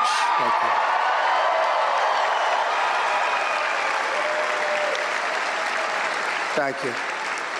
Thank you very much. So here are the facts on Kamala, just in wrapping it up. Oh, you thought he was here? No, he wasn't. I was wondering. I said, no, he is here in spirit, I can guarantee you he's here. And I'll bring him to the next one, but you won't be. He's great. He's got some really incredible ideas, and he's so committed, it's incredible. So thank you very much to Bobby. But here are the facts on Kamala Harris. She's a radical left Marxist, rated even worse than crazy Bernie Sanders or Pocahontas. She destroyed our economy. She was an original creator of defund the police movement, and anybody who wants to defund the police, even for a day or a week, is not worthy of being president of the United States. Can't be. Kamala Harris vowed to abolish ICE. These are great, powerful people, strong people, because that's their job. They have to get some of the worst gang members and drug dealers and everything else out of our country. I know a lot of great, tough people right here, but they don't want that job. But she wants to get rid of them. She wants to take them out. We're not taking them out. We're going to make them bigger and stronger because we have a lot of work to do in cleaning up our country and making our country safe. She vowed repeatedly to ban fracking as California Attorney General. You know this. As California Attorney General, she redefined child sex trafficking, assault with a deadly weapon, and rape of an unconscious person as a totally nonviolent crime. Think of that. And she pledged, now she's so far left, she pledged to confiscate your guns and endorsed a total ban on handgun ownership. You know as soon as that comes up, she will literally guaranteed confiscate your guns. And she even called for free sex changes for illegal aliens in detention, all at taxpayer expense. And as you know, we had a little trip to McDonald's a couple of days ago.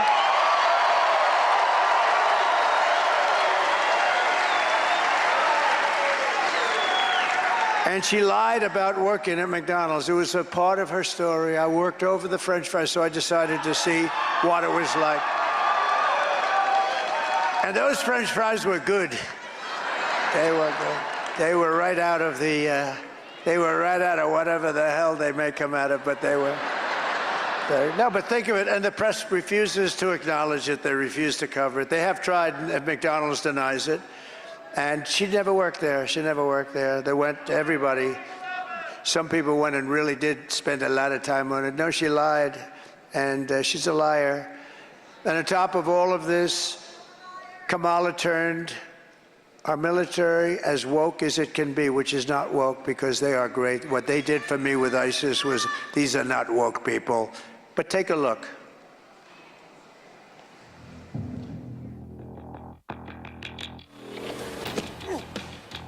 You little scumbag! I got your name! I got your ass! You will not laugh! You will not cry! You will learn by the numbers! Happy Pride. Happy Pride Month, and actually, let's declare it a summer of pride. So you're a killer? Sir, yes, sir! Let me see your war face! Sir, you got a war face? Ah! That's a war face! Now let me see your war face! Ah! Bullshit! You didn't convince me! Let me see your real war face! Ah! I hear it and I know, I know you wanna take. You will be a weapon. You will be a minister of death, praying for war. But until that day, you are pukes. You are the lowest form of life on earth. You are not even human fucking beings. You are nothing but unorganized, grabastic pieces of amphibian shit. How to abracadabra, these bitches know I got answers the way I. It looks to me like the best part of you ran down the crack of your mama's ass and ended up as the brown stain on the mattress.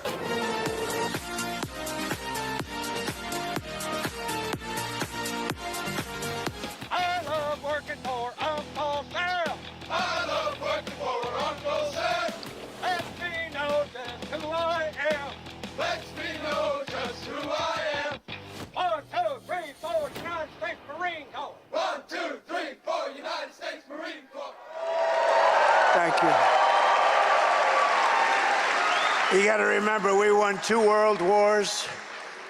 We won a lot of things. Well, most recently, we did defeat ISIS, and they said that couldn't be done. It was going to take 5 years. It took 4 weeks.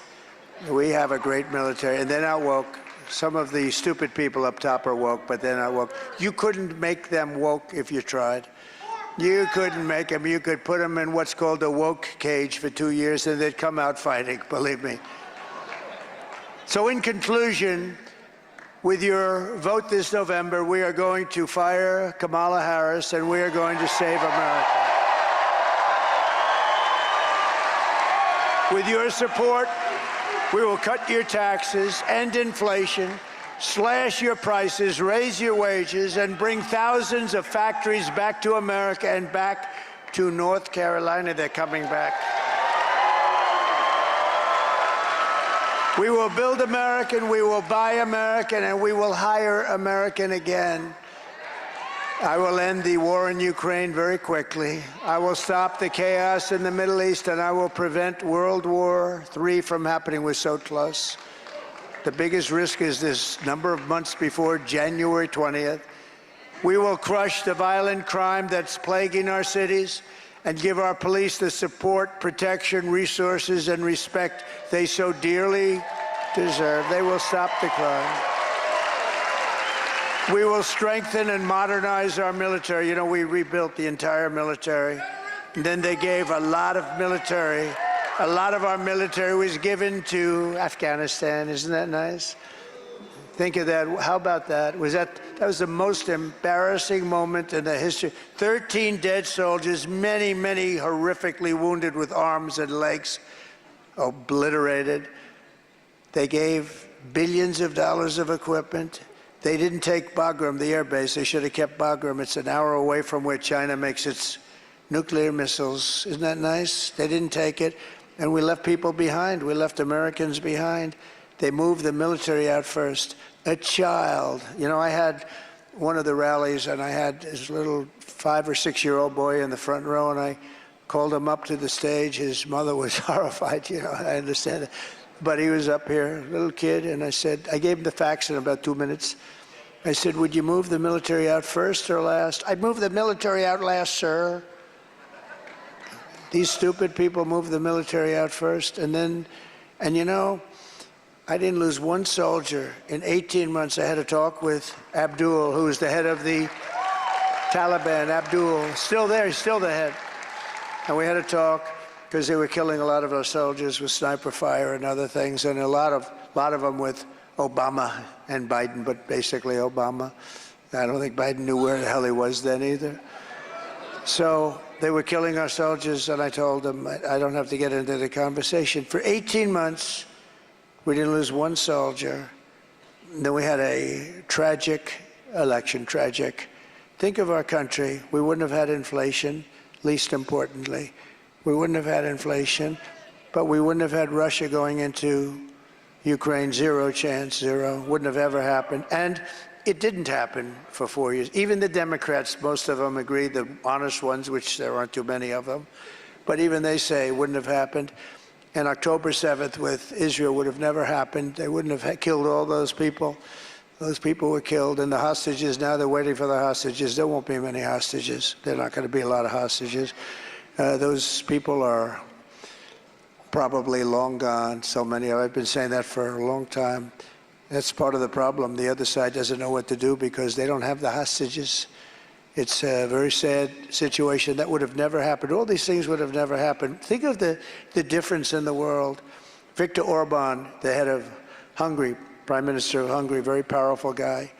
He said, they said to him, what's going on in the world? It's blowing up in the Middle East. It's blowing up with Russia, Ukraine. What's going on? You didn't have any of this stuff when Trump was here. What is going on? He said, the problem is you don't have Trump. You put Trump back, it's all going to be better. They would have never done this with Trump as president. It's interesting. Right? Peter knows, right, Peter? We will build a missile defense shield all around our country. We're going to be safe. We're going to be made in the USA. It's going to be made in North Carolina, partially. We will land an American astronaut on Mars, and we'll call Elon, let's get going. We want to do that. But we really want to, and as part of that, we were in big trouble in space. China was lapping us, and Russia was lapping us, and I created Space Force. And now we're lapping the whole world with Space Force. They've done a great job. Part of that whole thing is about military and military protection. It's going to be very important. It's going to be one of the really best decisions we ever made doing Space Force. We will rebuild our cities, including our capital in Washington, D.C., making them safe, clean, and beautiful again. We will teach our children to love our country, to honor our history, and to always respect our great American flag.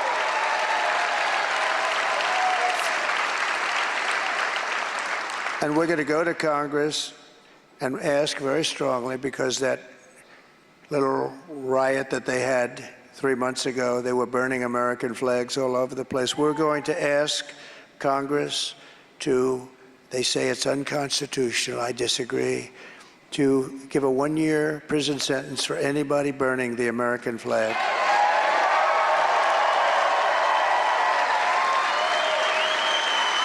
Early on. That's right. That's very nice, very good. You came prepared, look at you. We will get critical race theory and transgender insanity the hell out of our schools.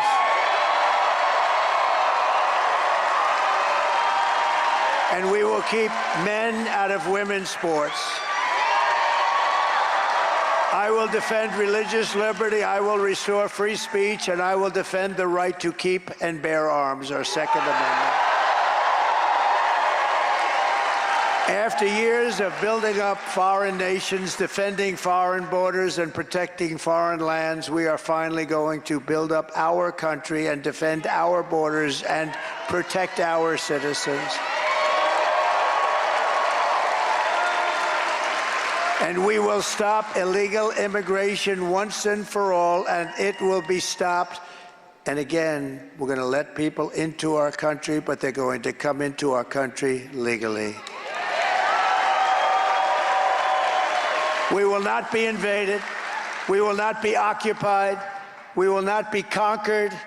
We will be a free and proud nation once again. Everyone will prosper, every family will thrive, and every day will be filled with opportunity and hope. But for that to happen, we must defeat Kamala Harris and stop her radical left lunatic agenda. And we have to have a landslide of an election that's too big to rig. We have to get out. You got to get out. Early voting is underway, so get everyone you know, get your friends, get your family, get Alice to get her husband, who just will not get off that couch. Come on, Jack. Let's go, Jack. You got to do it, Jack. You can do it. Turn off the television just for an hour. We'll be right back, Jack. Turn off that football game. It doesn't really mean anything, Jack. Especially with the new kickoff return. Did you ever see anything so stupid in your life? They always they have to ruin things at work. Is that the most ridiculous thing you've ever seen? After all we have been through together, we stand on the verge of the 4 greatest years in the history of our country. With your help now, until Election Day, we will redeem America's promise. We will put America first, and we will take back the nation that we love. We are one people, one family, and one glorious nation under God. And we will never give in, we will never give up, we will never back down, and we will never, ever, ever, ever surrender.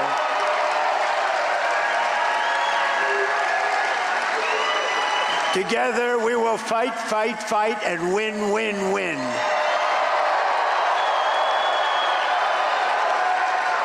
November 5th will be the most important day in the history of our country, and together we will make America powerful again.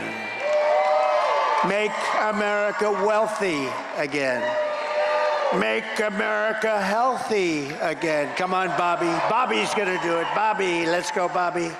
You're gonna make us healthy, Bobby. We will make America strong again. We will make America proud again. We will make America safe again. And we will make America great again.